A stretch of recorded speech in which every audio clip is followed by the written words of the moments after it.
Hey everyone, it's Justin. Thank you for watching and or listening to the podcast, and welcome to my house. It's time for another ServiceNow Store highlights video. That's SSH version 11182024. That's November 18th, 2024. And you can see for today's episode, we're still on the very high end of things at 110 new, updated, or removed is the showcase or is the theme of this episode. I'm going to call this the Purge, the Fall Purge by ServiceNow. They've purged like 70 applications from the ServiceNow store, but we're getting ahead of ourselves, or ahead of myself.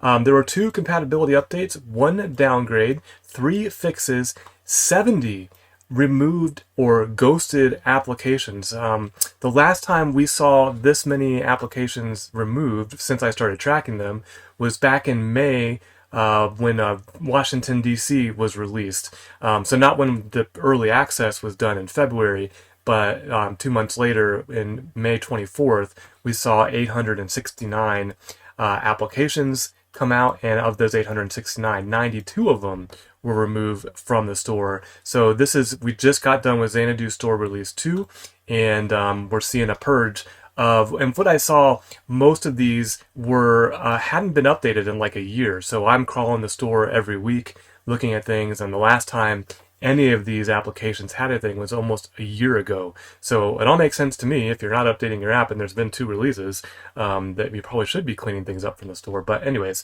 that's the news on this episode. There's also 7 highlights, 18 minor updates, 7 new releases, and 2 release notes fails. So let's jump right in, take a look at those compatibility updates. We had 2 again, Flashpoint Ignite for threat intelligence and Wiz integration for configuration compliance, both updated to support Xanadu or Washington, D.C.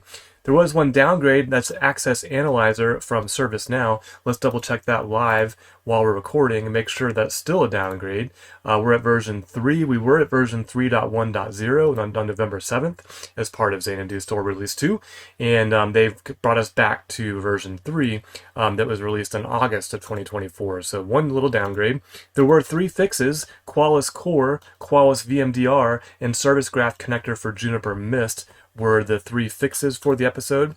And we'll go ahead and cover these ghost applications. So I'm not going to read all of these, but this is a good time for me to plug my blog. That's justin.house, justin.house. I'm going to have all of these ghost applications listed on the blog, so you can go take a look at what was removed from the ServiceNow store. I'm scrolling through it for those of you that are listening to the podcast, so you can see it on the screen. But on my blog, there'll be even a link to the store, but that link won't take you anywhere because these have been removed from the store. But at least you'll have a list of everything that I'm tracking that was removed from the ServiceNow store since our last episode. So over 70 applications removed or they ghosted us in the ServiceNow store. So that's the ghost category. We'll skip highlights for now and go over these minor updates. Minor updates are just small little changes to the application. They're not worth highlighting and spending a lot of time on, but we'll run through what those were. There was some custom components from IceFlow Ltd, DeepL Translator Service Book Pro by TM Labs, Guardrails, Help Lightning, Intel 471 integration for TISC, Kyndryl integration base, Kyndryl integration incident inbound, Obsidian security integration, OpenText XECMs and Spoke, P2PE Manager, Proven Optics Cost Model, Safe Asset Connector, we'll scroll down for the rest of them here, Service Connector, Service Graph Connector for AWS, SOC 2 Accelerator, Vulnerability Response Integration with Clarity XDome and Mitigate, Zoom In, and Zoom In for Agent Workspaces were all minor updates for the purposes of today's episode. There were some new releases, but we'll just cover these 2 release notes fails first. GenAI Observer and Rail Fraud were our 2 release notes fails. If you've never seen or heard an episode before, a release note fail is simply the release notes are repeating or the same thing. So in this case, for Rail Fraud, they're saying it's an initial release, but we're actually a couple versions past their initial release. We're on version 1.0.4, so they've just been putting initial release in all the updates, and that's not actually the case. If I open up Rail Fraud and look at the version histories, you'll see we've gone from 1.03 to 1.03 again to 1.04, and they're not telling us what's new in the application. So that's, I'm not able to tell you, so it's a fail. I can't tell you what is new, what's updated about the application. So that's the category of release notes fail. So let's head back up to the new releases. We have 7 of them this week. Our first new release of the episode is DX360 TechDebt Guardian. Improve the performance, reliability, and supportability of your ServiceNow environment by reducing and managing technical debt. Let's see, the key features is the DX360 TechDebt Guardian app enables organizations with automated discovery features that identify, remediate, and proactively avoid creating new tech debt when implementing features to the platform or applications within the ServiceNow environments. It's interesting. Let's take a look. They have some screenshots. First up is an application dashboard showing application technical debt score. It's a speedometer. Prep for test is a ServiceNow app showing the assessed elements and issues discovered and cost to remediate and budget allocated. And then down below that, there's debt by type. Let's go to the next screenshot. It's a zoom in of debt by type, and so it's showing architecture debt, best practice debt, etc., etc. Next is a heat map of enterprise applications. And next screenshot is back to another heat map. So it's showing the score with the heat map over to the right. And then we're back to our original dashboard screenshot that we saw at the beginning. So that's what's new from the team at Net Impact Strategies Incorporated. Our second new release is all caps, EMASS, and then Spoke. Seamlessly integrate EMASS with ServiceNow. Using the Spoke, I assume. Oh my goodness, wow. The key features are really, really long. The primary release of the EMASS Spoke enables ServiceNow teams to interact with EMASS data seamlessly on the platform. The Spoke enables the following actions. And I can't count that many things, but there is a ton of actions in this Spoke. I don't think I've seen a Spoke. Maybe the SAP for HANA and stuff like that has this many actions. Some of those ERP integrations have a lot of defined actions, but this one is massive. So get in and check it out. I'm not going to even try to read all of this stuff. I'd lose my voice. They do have some screenshots. The first one is in Flow Designer, showing for the person who's creating a flow, looking up all the actions available in the EMASS Spoke. Next screenshot is also in Flow Designer, showing the Get Available Roles action. Next screenshot is a list of all their actions in not Action Designer, but the screen before you get to Action Designer when you're looking at all the actions that are available. Next screenshot is the Contact Us page, showing how to contact the support, I guess, for EMASS Spoke. And the next screenshot is showing the connection and credential alias for the EMASS Spoke. And then we're back to our first screenshot of the list of actions in Flow Designer. So that's what's new from the team at Seamless Migration LLC. Our third new application is from ServiceNow. It's the Mitigation Controls Monitoring. Monitor assets for the presence of MITRE mitigations for various threats and vulnerabilities. Key features, the following use cases are supported. This is also a bit wordy, so I'll try to keep it brief here, but mitigation control policies included with the application that help you identify various mitigations present on your assets. Identify if your assets have web application firewall protection. Automatically map the WAF mitigation to vulnerable items. Identify exploit mitigation controls from endpoint protection or endpoint detection and response tools. Automatically map the EDR exploit mitigation controls to relevant vulnerable items. Populate vulnerable items with relevant attributes. Monitor assets for internal security compliance standards. View a mitigation control summary on the dashboard. Supported web application firewall tools include F5 Big IP, and supported endpoint protection or EDR tools include CrowdStrike and Microsoft Defender for Endpoint. Great list of key features there. There's no screenshots on this one, so that's what's new from ServiceNow. Our next new release is from Recorded Future. It's Recorded Future for Threat Intelligence Security Center. Accelerate threat identification. Key features enables Recorded Future observable enrichment in the ServiceNow Threat Intelligence Security Center. So very brief there. They do have a screenshot. First one's going to be in a workspace showing the Recorded Future enrichment of an IP address. And it looks like this is in the SecOps or security incident response. No, this is probably in the threat intelligence security workspace application. I haven't actually played with that one yet. Next screenshot is showing a list of recorded future evidence details. I'm not sure what I'm looking at there, but it's basically some more enrichment, I guess, of the data. And then back to the first screenshot. So we just got the two screenshots. No, there's 3 screenshots. The second one is some technical, or third one is some technical links for victims and exploit targets, or the category is victim and exploits targets. But that is what's new from the team at Recorded Future. Our fourth new release is back to ServiceNow. It's the Service Graph connector for SentinelOne. Frictionless integration for SentinelOne asset visibility. Key features: guided setup for a simplified configuration experience, multi-instance support, mapping for Google Cloud Platform assets, and automatically collect and map hardware data from SentinelOne to your ServiceNow CMDB. So that's interesting. So it's not just security related, it's just assets. So we're bringing in assets. There's no screenshots for this application, so that's what's new from the team at ServiceNow. Our sixth new release is going to be Simplify Life Sciences from ServiceNow and Deloitte. Simplify Life Sciences enables organizations to transform across their entire value chain by simplifying and driving efficient workflows across end-to-end processes. Simplify Life Sciences offers a suite of life sciences specific use cases, which each customer can subsequently configure to match their unique requirements. Let's scroll down to the key features. There's a workflow that sits on top of and integrates with existing enterprise functional and other core systems. All workflows built on the core ServiceNow platform and modules, and customers for life sciences with GXP validation where required, and life sciences specific workflows. No screenshots on this one either, so that's what's new from the team at Deloitte Consulting LLP. And our last new release for the episode is going to be Squid by Arc46. The data you need in the format you want is their tagline there. The key features: structured JSON, access all data in context, references, relations, and joins in your ServiceNow instance as structured JSON.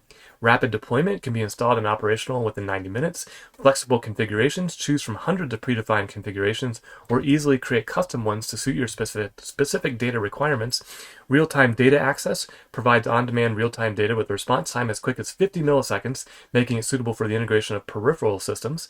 Optimize performance, extract millions of data entities with context with minimal SQL queries and negligible impact on memory or performance. Wow, that is what's new from the team at Arc46 GmbH. Which brings us to our highlights for the episode. We'll end there with our highlights. The first highlight's going to be again from ServiceNow. It's Cloud Account Management, updated to version 1.2.4. And in this version, they have new overall accounts visualization, gain deeper insights into your cloud subscription account management with tailored visualizations. Cloud accounts configuration checking, automatically scan cloud subscription accounts for security risk and enforce best practices, and flexible provisioning, support for both Terraform and cloud native interface provisioning modes. All right, our second highlight for the episode is going to be Google Threat Intelligence app for vulnerability response. It was updated to version 1.3.0, and in this version, the following are the enhancements. In the activities section, display the history related to the CVE ID, add a separate column to display the CVSS version 4.0 scores for the vulnerabilities, surface affected product details in the vulnerable software section, create a separate tab/view which includes GTI details as part of the NVD, updated dashboard from performance analytics to customer report, added support module, and added a new module for MVE or Mandiant Vulnerability and Exposures. And I don't know what this was. Attaching screenshots for your reference in the document, GTI Snow Enhancements.pdf. I can't find this document, so I think maybe someone was sending, hey, here's the release notes, and by the way, I attached something. The attachment didn't make it into the actual version release notes for this application. So that's what's new from the team at Google LLC. Our next highlight is going to be Juniper Mist Automated Provisioning, updated version 1.8.0. And this is another spoke with a bunch of actions. And I'm not going to read through all these, but they said it was a minor release. But if all of these are new actions, I just felt like it deserved a highlight. So there's a bunch of new actions, new data streams, and a bunch of actions had some changes. So if you're interested in Juniper Mist Automated Provisioning application, you might want to go check out that list of updates and or update it and see what's all new available to you in your instance to use in your workflows due to all those actions being added. So that's what's new from the team at Juniper Networks. Moving on to Proven Optics, budgeting and forecasting, updated version 1.1.0. This is another one where they said it was a minor release. You can see there at the top, but I included it because there's a lot going on here. First, in the multi-year planning workspace view, users can now budget across multiple fiscal years from a single baseline, significantly reducing the number of clicks and the time spent managing multi-year budgets. And they list some key benefits for that. Under uplift percentages, users can now apply year-over-year percentage uplifts automatically to selected budget lines. And again, they list out some benefits of that new feature. Under baseline generator condition builder for multi-year planning, the condition builder allows users to apply specific conditions when copying budget baselines across multiple fiscal years, offering granular control over which records are included in the multi-year budgeting process. And again, some benefits underneath that. And then lastly, under budget workspace sum, added a sum amount at the bottom of a workspace that totals the sum of everything on the workspace across all pages. If you add filtering to the workspace, the sum will reflect the total of all the records that match the filtering. So that is the highlight that is for proven optics budgeting and forecasting. All right, let's move on to our next one here. It's going to be Requirements Builder Core from ServiceNow, updated version 0.0.17. In this version, there in the new section, we have Assessment Metric Category Requirement, Catalog Item Requirement, Catalog Item Template Requirement, Variable Set Requirement, CMDB Foundations Requirement, Date, Time, and Session Settings, Archiving Rules, Instant IP Access Controls, Instance IP Access Controls, I think I said instant, email configuration, and changed deployment record related list and deployment record form and field design. This is another application I haven't played around with, but I'm also very intrigued by for collecting requirements. So that's Requirements Builder Core from ServiceNow. And then the HR version of that, Requirements Builder for HR Service Delivery, was updated to version 0.0.17. And in this version, they have in the new section, EDM Security Policy Requirement, EDM Document Type Requirement, Interview Template Requirement, Employee Relations Requirement, COE Security Policy Requirement. Under Changes, they have HR Service Requirement Enhancements, Activity Requirement Enhancements, Roles and Security, Updated Table Structure for HR Core Requirements, and they fixed story generation fixes for multi-line text. All right, ServiceNow, thank you for those updates.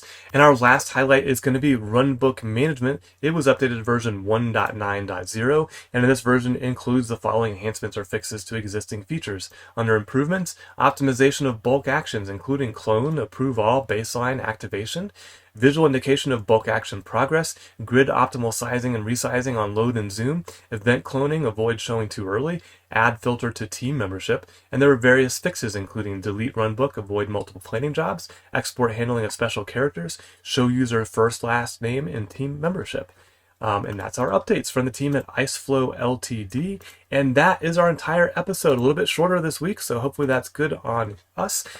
We'll take a look at what you just saw or heard in this week's episode. 7 new releases, 7 highlights, 2 compatibility updates, 18 minor updates, 70 ghost applications, 3 fixes, 1 downgrade, and 2 release notes fails. Now don't forget, you can head over to justin.house, that's justin.house, where you'll have a full list of all the applications mentioned or shown in this episode of SSH. I hope you found this video or podcast helpful. If you did, please like, please subscribe, or share with somebody who you think might be interested in what's new, what was updated, and what was removed from the ServiceNow store. And until next time, don't forget to always be learning.